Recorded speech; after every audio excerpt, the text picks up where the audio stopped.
se você pegar alguma dica minha, depois você me devolve, porque com a Gabriela não funciona. Eu brinco muito, que a minha esperança é... Eu olho pro Nicolas e falo, ai, deu certo. Teve um ponto de virada. Fefê, biscoito depois do jantar, segunda-feira. Gabi, não é hora de comer doce, não. Você vai almoçar primeiro. Isso já aconteceu comigo. Coffee. Segunda-feira, chocolate, essa hora da noite. Pelo amor de Deus, o que tá acontecendo? Mãe, Gabi, olha esse prato. Cadê a cor? Não tem brócolis, não tem cenoura. É o quê? Só arroz, feijão e carne? Fefê, botou alface e tomate hoje no prato? Não, qual é a desculpa, gente? Não entendi. E é nesse clima de mães que eu estou aqui com uma super convidada, a Gi Prates, pra gente bater um papo sobre a alimentação dos nossos filhos. Oba, pelo amor de Deus.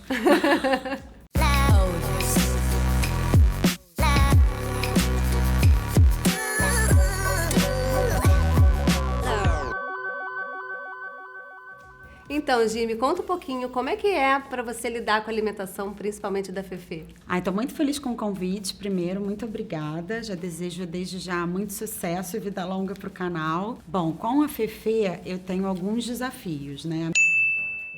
A minha esperança, assim, porque com o Nicolas foi difícil colocar e introduzir uma alimentação saudável na infância dele. E aí deu certo, assim, porque hoje ele é um rapaz super saudável. A Fefê, ela tá numa idade ainda difícil de escolhas, sabe? Eu tenho que ficar pedindo muito, pelo amor de Deus, pra ela comer a fruta, pra ela colocar uma saladinha, pra ela experimentar coisa nova.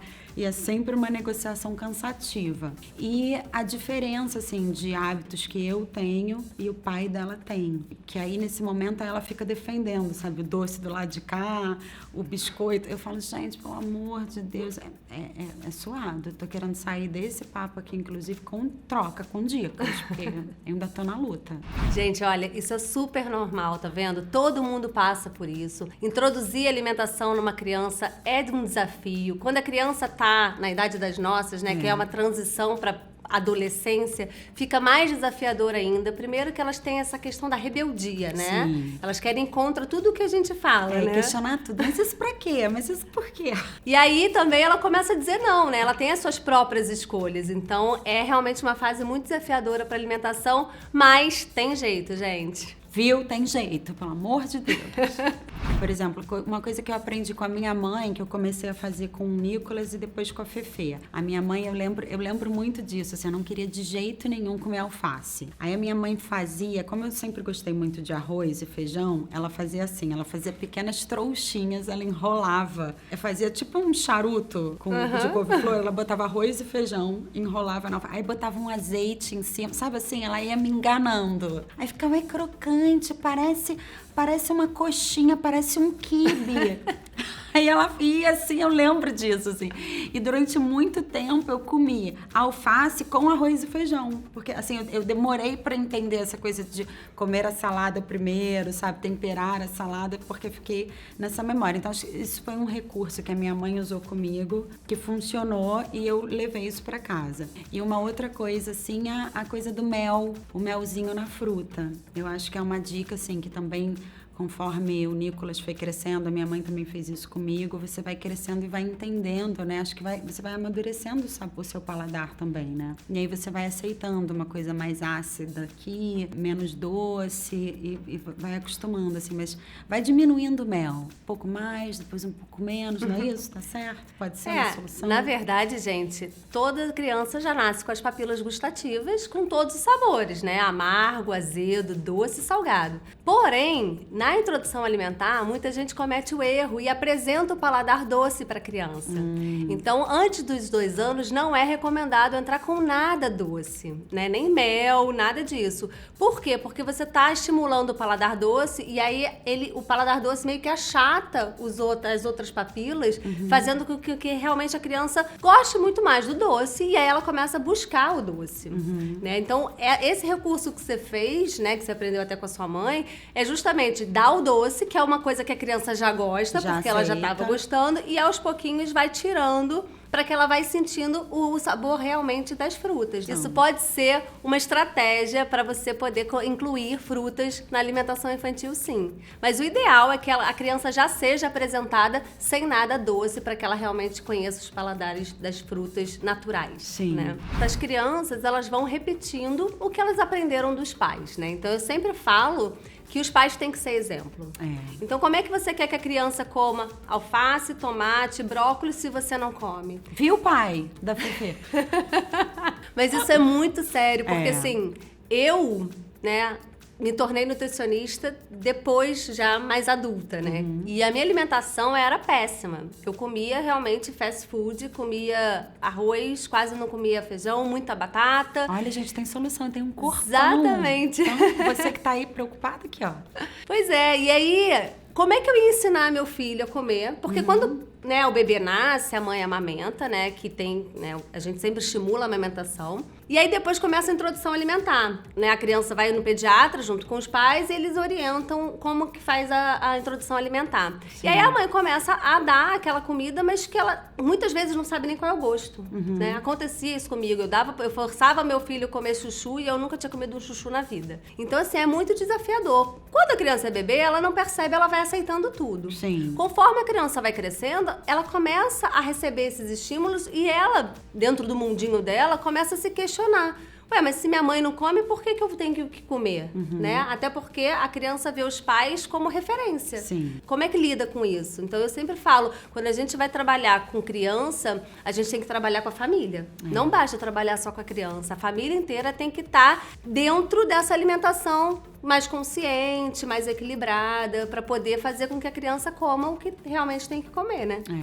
Eu acredito muito nesse processo. É uma coisa que é interessante que não acontece, o casal deveria, antes de ter o bebê, se planejar e entrar num acordo. Como é que vai ser a alimentação do nosso filho? Né? Ninguém conversa sobre isso, né? É verdade. Como é que vai ser? Porque a mãe pode ter um tipo de alimentação, o Sim. pai é outro. Até aí tudo bem. Agora, quando eles viram um casal e eles vão ser referência para a criança, eles têm que entrar um acordo para saber como que vai ser a alimentação dessa criança, né? E aí, desde sempre, ela já tá habituada a comer determinados tipos de alimentos. Sim. Porque vai vir a fase onde a criança começa a ir pra festinha, e aí é mais desafiador mesmo, né? Mas se a criança já tem, dentro da família dela, um conceito alimentar e uma cultura alimentar bem, né, estabelecido, é muito mais fácil da criança se recusar a comer alguma coisa, ou então comer, mas não ter essa necessidade, esse vício, principalmente por doces e salgadinhos, né? É isso que você falou, assim, hoje, por exemplo, o Nicolas, ele passou por um processo e, de verdade, acho que por ter sido o primeiro filho, né, eu muito mais nova, eu ficava preocupada, eu falava, cara, o Nicolas não vai comer bem nunca. E, de repente, essa chave virou antes até dele se tornar ator, assim, ele começou a comer bem, a gostar e perceber que ele ficava melhor. Então, foi um processo incrível, mas é verdade, assim, eu sempre tive bons hábitos, eu sempre acho que equilibrei, assim, não, vou me permitir comer isso, mas o meu dia a dia é diferente. Ele aprendeu a dosar isso, sabe? Eu espero que isso aconteça com a Fefe também, vamos torcer. Vamos torcer. Não, e pode começar também, justamente, acho que nessa idade que ela tá, né, tá com 11 anos, ela já tem consciência, então eu acho muito bacana estar explicando, né, dizendo realmente, porque os alimentos, eles são para nutrir o nosso corpo, né? E o que faz bem pra gente? Então, e hoje a gente fala mais sobre isso, né? Graças a Deus, assim... Isso é muito legal. Está havendo um movimento de uma alimentação mais saudável, né? Hoje a gente tem mais acesso às informações. Então, é bacana estar dividindo com ela também. E uma coisa que é muito interessante é que cada indivíduo funciona de uma forma. Isso. Né? Então, às vezes, uma alimentação que funciona para você, talvez para ela não vai funcionar. E é importante que ela descubra o que funciona para ela, né? Nós descobrimos, por exemplo, ela muito novinha, que ela tem uma intolerância à lactose. E aí aquilo provocava uma coceira, deixa a pele eczema. Exatamente. E aí ela assim, ela não consegue cortar completamente, porque é isso, gosta de um chocolate, quer comer. Mas ela já, com a idade que ela tem, ela sabe que ela tem um limite. Então, volta e meia, eu pego ela lá coçando, eu olho e falo, tá comendo chocolate, sabe? Comi danoninho ontem. Aí ela, então não vou comer hoje, sabe? Mas assim, é o mundo, né? Eu acho que ela vai precisar crescer, passar por algumas coisas para entender, enfim, o que realmente faz bem, o que não faz. A escola, eu vejo uma diferença enorme na escola de hoje para a escola do Nicolas, por exemplo, que não tem muito tempo, mas hoje a escola fala muito mais sobre isso, se preocupa com o local da alimentação, o que vai ter para vender, o que eles vão fornecer. Eu acho isso Muitas muito escolas legal. já estão com essa filosofia de uma alimentação mais saudável. Agora, o curioso, né? Vocês viram que a gente falou que a Fefe comeu o Danoninho.